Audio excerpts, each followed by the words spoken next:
ডিব্ৰুগড় সংঘটিত হৈছে এক শোকাকুল ঘটনা। চহৰখনৰ লাহোৱাল চেচাত সংঘটিত হৈছে এক ভয়ংকৰ পথ দুৰ্ঘটনা। জিলাখনৰ দুলিয়াজান জয়পুৰ নাহৰকটীয়া পথত সংঘটিত হয় এই ভয়ংকৰ পথ দুৰ্ঘটনাটো। চেচা নদীৰ বুকুত ভয়াৱহভাৱে সোমাই পৰে AS06AK 8716 নম্বৰৰ এখন বাহন। এই দুৰ্ঘটনাত এজন যুৱকৰ মৃত্যু হয়। ইফালে 4জনক উদ্ধাৰ কৰি সংকটজনক অৱস্থাত অসম চিকিৎসা মহাবিদ্যালয়লৈ প্ৰেৰণ কৰা হৈছে। তথ্য অনুসৰি মৃত যুৱকজন ঈশান গগৈ, আনহাতে অক্ষিৰাজ গগৈ, ত্ৰিদীপ গগৈ, লাটু গগৈ, বিপ্লৱ গগৈ। এই 4জন যুৱক সংকটজনক অৱস্থাত চিকিৎসাধীন হৈ আছে।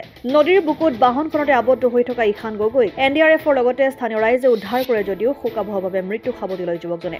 এওঁলোকৰ ঘৰ হ'ল টেঙাখাটৰ তামুলীখাটত। বিবাহ অনুষ্ঠানৰ বাবে ঘূৰি গৈছিল ঘৰলৈ। টেঙাখাট তামুলীখাটৰ পৰা ডিব্ৰুগড় বকুল মাজগাঁওলৈ কইনা থবলৈ গৈছিল। কইনা থৈ নিজ বাসগৃহলৈ ঘূৰি গৈছিল যুৱককেইজন। পুৱতি নিশা ঘন কুঁৱলীৰ মাজতে চেঁচা নদীৰ ওপৰত থকা দলঙৰ পৰা নদীৰ বুকুত সোমাই যায় অভিশপ্ত বাহনখন। ভনীয়েকক থবলৈ আহি ঘূৰি আহোঁতে আত্মীয় ভাতৃ ঈশান গগৈ এইদৰে মৃত্যু হয়। আনহাতে নিজ ভাতৃ 2জনসহ 4জন সংকটজনক অৱস্থাত চিকিৎসাধীন হৈ আছে। তাৰ লাহোৱাল আৰু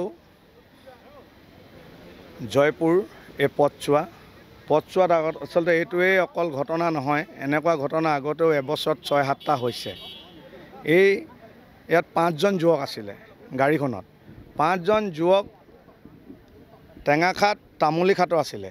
তেখেতলোকৰ ভনীয়েক তেখেতলোকে লাহোৱাল বকুল মাজগাঁৱলৈ বিয়া দিছিলে। তেখেতলোকে বৰযাত্ৰীত আহিছিলে।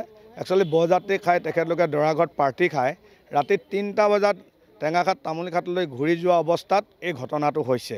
আমি পুৱা ভাগতে স্থানীয় ৰাইজ ওলাই আহি দেখিছোঁ ইয়াত মুঠ ল'ৰা 5জন আছিলে। 5জনৰ ভিতৰত 4জন ল'ৰা গিলাচ খিৰিকী ভাঙি গাড়ীখনৰ পৰা বামলৈ আহি কোনোমতে লাহোৱাল থানা পুলিচ প্ৰশাসন স্থানীয় ৰাইজৰ সহযোগত তেখেতক ডিব্ৰুগড় অসম মেডিকেল কলেজত ভৰ্তি কৰোৱা হ'ল।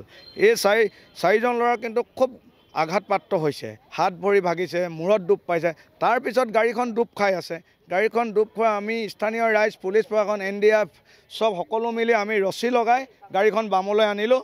দেখিছোঁ এজন যুৱক মানে গাড়ীৰ পিছফালৰ ছিটত মৃত অৱস্থাত আছে। তেখেতক আমি উলিয়াই মেলি বামলৈ কৰিলোঁ। আৰু মই এটা কথা ক'ব বিচাৰিছোঁ, এই ঘটনাটো হৈছে আজি পুৱতি নিশাত কুঁৱলীত কোনো চালকে গাড়ীৰ ৰাস্তাটো সম্ভৱ ভালদৰে দেখি নাপালে। ঠিকাদাৰ গাফিলতিৰ কাৰণে হৈছে। যিটো লাহোৱাল আৰু নাহৰকটীয়া যিটো জয়পুৰ পথছোৱা বনাই আছে আজি এবছৰো অধিক হ'ল, একো কাম সম্পূৰ্ণ হোৱা দেখা নাই। 2টা ছাইডত অকল ছাইড বাম এখিনি দিয়ে এইটো কাম সামৰিলে তেখেতে নহ'ব। আৰু তেখেতে কাম কৰক, আমাৰ উজু আপত্তি একো নাই। যিবোৰ চিহ্ন দিব লাগে চিহ্নবিলাক নাই, বেৰিগেড নাই, প্ৰটেকশ্যন নাই। কাৰণ ধূলি ধূলা বহুত আছে। আজি ধূলি ধূলাৰ পৰা মানুহ যাব নোৱাৰে। 3 টাইমত তেখেতে পানী মাৰিব লাগে, সেইটো পানী মৰা নাই। ৰাতিপুৱা গধূলি দুপৰীয়া পানী ব্যৱস্থা কৰিব লাগে, সেইটো পানী মৰা নাই ৰাস্তাটোত। কিমান লাহোৱাল কলেজলৈ ইয়াত আমাৰ প্ৰায় লাহোৱাল অঞ্চল, আমাৰ মদাঘাট অঞ্চলৰ পৰা আজি ৰমূৰীয়া অঞ্চলৰ পৰা আজি আমাৰ এই অঞ্চলৰ পৰা বাগান অঞ্চল, গ্ৰাম্য অঞ্চলৰ পৰা হাজাৰ ষ্টুডেণ্টবিলাক যায়। ডিব্ৰুগড়লৈ কাম কৰা কৰ্মচাৰীসকল যায়, আমাৰ যি ছাৰ মজদুৰসকল ভাইসকল যায়, আজি চাকৰিয়ালৰ মানুহসকল যায়, ছাত্ৰ ছাত্ৰীসকল ডিব্ৰুগড় কলেজলৈ যায়। এনেকুৱা অৱস্থাত যদি থাকে ৰাস্তাটোত, আমি কিন্তু সদৌ অসম মটক যুৱ ছাত্ৰ সন্মিলনে অন্যথা আমি বেলেগ ব্যৱস্থা আন্দোলন কাৰ্যসূচী ল'বলৈ লাগিব। কিয়নো ইমান দিন অৱহেলা কৰি আছে। আৰু মই এটা কথা ক'ব বিচাৰোঁ, ইয়াত ডিব্ৰুগড় উপায়ুক্ত মহোদয়ক ক'ব বিচাৰোঁ, এইটো অতি সোনকালে ৰাস্তাটোৰ প্ৰতি একশ্যন এটা ল'ব লাগে, সোনকালে কাম কাজ কৰাই দিব লাগে। আৰু পুলিচ প্ৰশাসনৰ বিষয়ববীয়াক ক'ব বিচাৰোঁ, আৰু যি PWD বিষয়ববীয়া আছে, যি ছাইট ইঞ্জিনিয়াৰ আছে, তেখেতক ক'ব বিচাৰোঁ যে ইয়ালৈ আহক, আপুনি ৰাস্তাটো চক কি অৱস্থাত আছে, আৰু তেখেতে অকণমান বুজি পকে ৰাস্তাটোৰ বিষয়ে। অসম আদিত্য, ডিব্ৰুগড়। NKS হুণ্ডাইলৈ স্বাগতম। নৰ্থ ইষ্টৰ প্ৰথম GDSI 2.0 ফিচাৰ্ছ ডিলাৰ হৈছে NKS হুণ্ডাই। অত্যাধুনিক সা সুবিধাৰে তৈয়াৰী মষ্ট আপডেটেড হুণ্ডাই ডিলাৰ এতিয়া ডিব্ৰুগড়ত।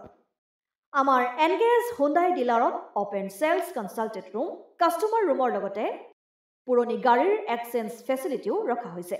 ইয়াত চেলছৰ লগতে ছাৰ্ভিচ ছেক্টৰৰ সুন্দৰ সুবিধা আছে। প্ৰয়োজনীয় সকলো এডভান্স টুলছ, হুইল বেলেন্সিং, এলাইনমেণ্টৰ অত্যাধুনিক machine, post hydraulic lift, fully trained man পাৱাৰৰ লগতে nitrogen gas filling facility, fully automatic car washer ফেচিলিটিও আছে। লগতে NKS হুণ্ডাই ডিলাৰে কাষ্টমাৰসকলৰ সুবিধাৰ্থে মোবাইল ছাৰ্ভিচ ভেনৰো ব্যৱস্থা ৰাখিছে, য'ত হাইড্ৰলিক লিফ্ট, ৱাশ্বিং facility, wheel balancing, tyre pressure check কৰাৰ লগতে বহুখিনি সুবিধাই উপলব্ধ আছে। NKS হুণ্ডাইলৈ আহক আৰু সুবিধাসমূহ গ্ৰহণ কৰক।